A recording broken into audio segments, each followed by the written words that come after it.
ఈ వీడియోలో మనం బాత్రూంలో ఉండి మొబైల్ యూస్ చేయడం వల్ల వచ్చేటువంటి నెగిటివ్ ఎఫెక్ట్స్ ఏ విధంగా ఉంటాయి అనేది తెలుసుకుందాం.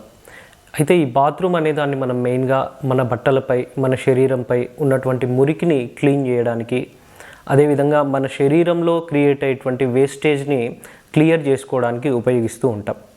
అదేవిధంగా ఈ మొబైల్ అనేది మనకొక డిజిటల్ టెక్నాలజీ. దీన్ని బుధగ్రహం ఇండికేట్ చేస్తూ ఉంటాడు.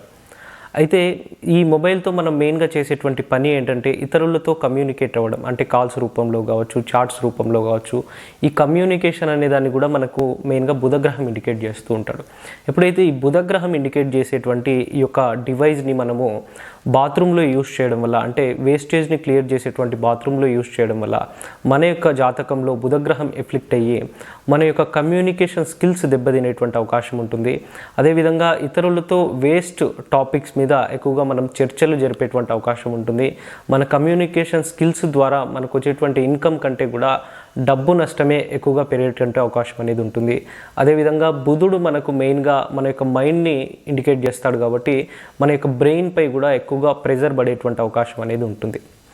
సో ఈ వీడియోలోని ఇన్ఫర్మేషన్ మీకు నచ్చినట్టయితే కనుక ఈ వీడియోని మీ ఫ్రెండ్స్ అండ్ ఫ్యామిలీ మెంబర్స్లో ఎవరైతే మొబైల్ని బాత్రూంలో ఎక్కువగా యూస్ చేస్తూ ఉంటారో వాళ్ళకి షేర్ చేయండి. అదేవిధంగా ఇలాంటి మరిన్ని ఇంపార్టెంట్ ఇన్ఫర్మేషన్స్ తెలుసుకోవడానికి మన యొక్క పేజ్ని ఫాలో అవ్వండి.